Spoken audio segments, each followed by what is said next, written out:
If you're approaching age 73, or you're already there, there's one retirement rule that eventually becomes unavoidable: required minimum distributions. At some point, the IRS requires you to begin withdrawing money from your traditional retirement accounts, whether you actually need that income or not.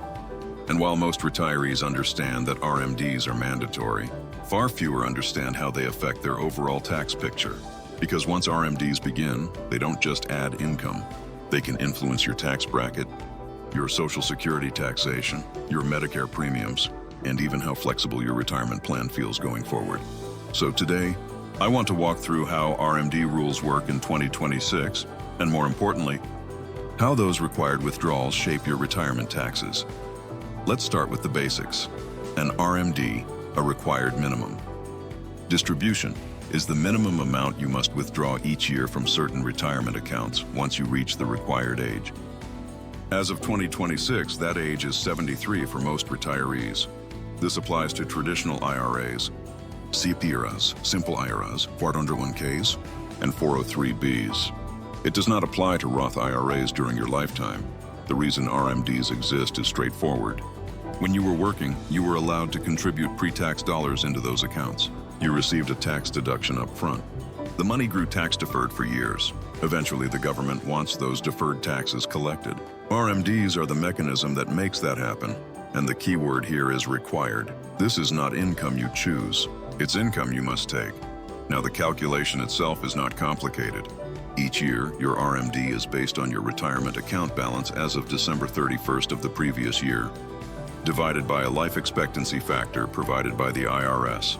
The IRS publishes something called the Uniform Lifetime Table. At age 73, the life expectancy divisor is roughly 26.5.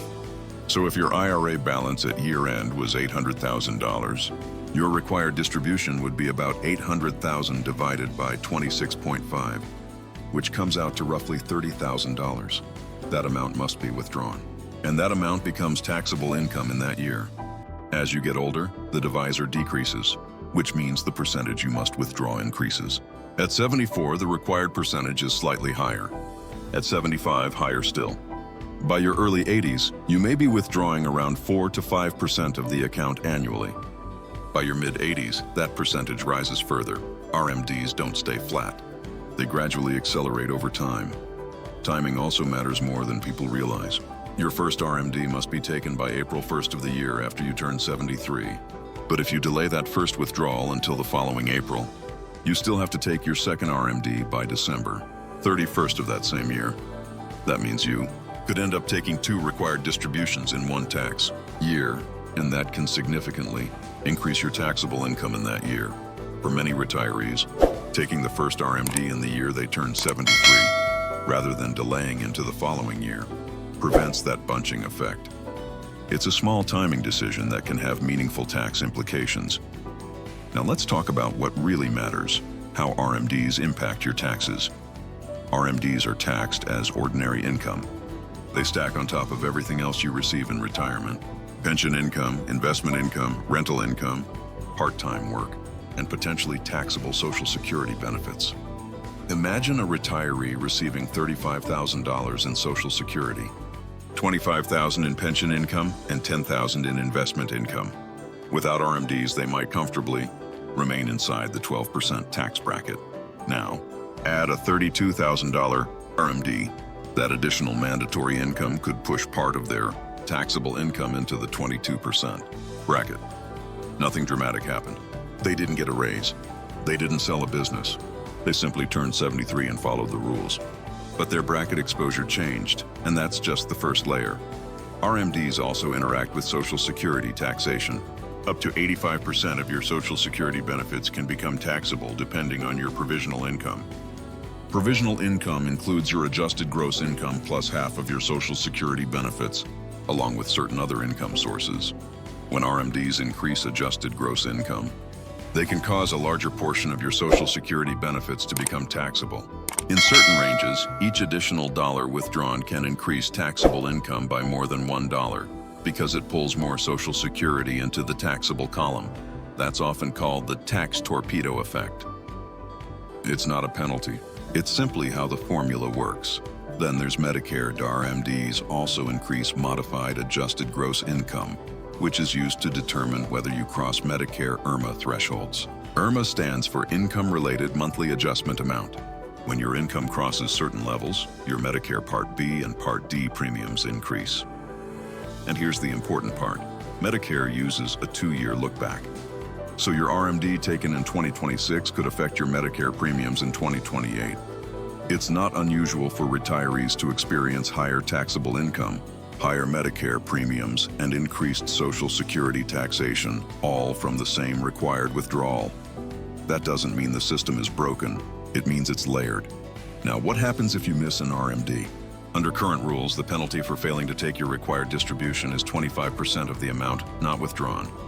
If you correct the mistake promptly, it may be reduced to 10%.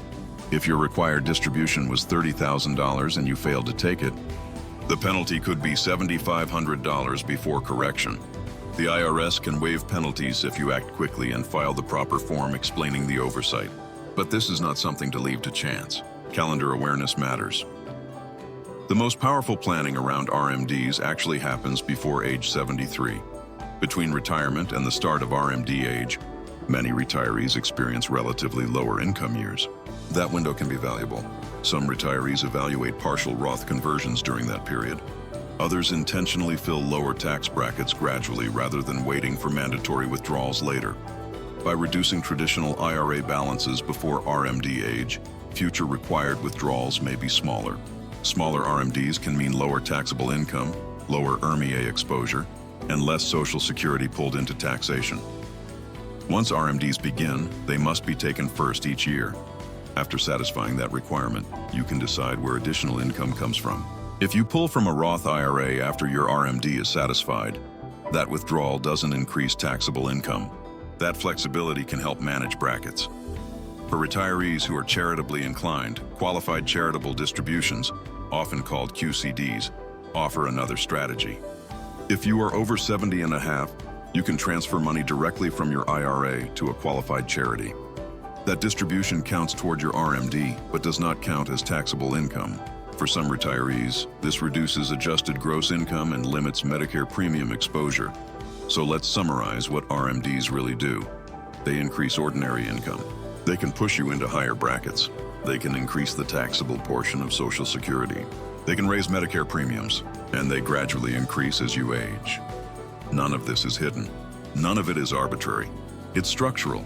If you're approaching 73, it's worth reviewing your current IRA balances, estimating what your RMD will look like, reviewing your current tax bracket, checking Medicare thresholds, and modeling how everything interacts.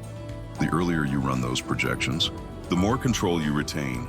RMDs are predictable, but if you don't plan for them, they can feel surprising. If this breakdown was helpful, let me know whether you're approaching RMD age or already taking distributions. In the next video, we'll go deeper into Roth conversion planning before RMDs begin. Retire smarter. I'll see you in the next one.